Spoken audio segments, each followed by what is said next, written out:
Brought to you by Ludo Fantasy. Ludo Fantasy दे रहा है 3 लाख तक का health insurance because we care for you. Download Ludo Fantasy now. महायुतीचं सरकार पुन्हा एकदा सत्तेत येण्यासाठी लाडकी बहीण योजना महत्त्वाची ठरली।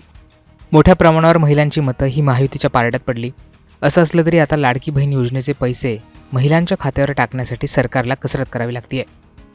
महायुती सरकार पुन्हा सत्तेत आल्यानंतर लाखो अपात्र महिलांना या योजनेतनं वगळण्यात आलं होतं। त्याचबरोबर लाडकी योजनेचे 1500हून 2100 रुपये अद्याप करण्यात आलेले नाही आहेत। असं असताना आता लाडकी बहीण योजनेचे पैसे महिलांना देण्यासाठी सामाजिक न्याय विभागाचे पैसे वळवल्याचं समोर आलंय।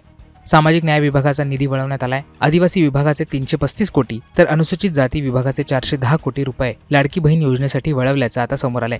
हा निर्णय झाल्यानंतर आता सामाजिक न्याय मंत्री संजय शिरसाट यांनी नाराजी व्यक्त केली आहे। त्याचबरोबर त्यांनी दादांच्या खात्यावर टीका करत सरकारलाच घरचा आहेर दिलाय। शिरसाट काय म्हणालेत पाहूयात। त्याचे जवळपास 425 कोटी रुपये वर्ग करण्यात आलेले आहेत। पूर्वी सुद्धा माझ्या खात्यातून 7000 कोटी जवळपास वर्ग करण्यात आले आणि याची मला काही कोणती कल्पना सुद्धा नाहीये, मला त्याची माहिती नाहीये।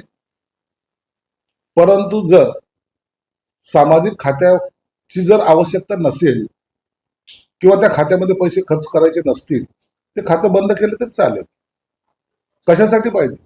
सामाजिक न्याय खातं हे सर्व दलित वर्ग, पीडित वर्ग या सर्वांसाठी आहे ते खातं आहे आणि त्यालाच पहिलाच निधी अपुरा पडतो आणि याच्यातून निधी वर्ग करता येत नाही हे मी वारंवार सांगतो, कारण की हे तुम्हाला बंधनकारक आहे।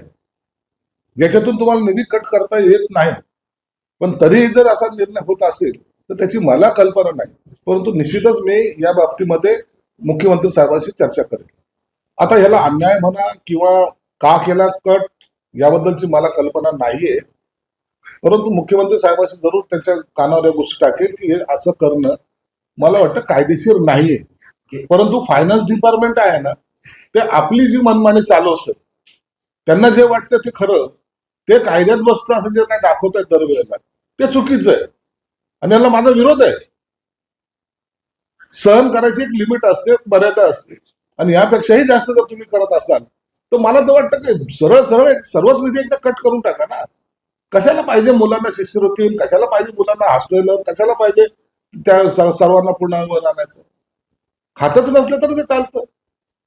आता लाडकी बहीण योजनेसाठी सामाजिक न्याय विभागाचा निधी वळवल्याने त्यावर विविध प्रतिक्रिया येण्याची शक्यता आहे। सरकारच्या या निर्णयाबाबत तुम्हाला काय वाटतं हे आम्हाला कमेंट करून सांगायला विसरू नका।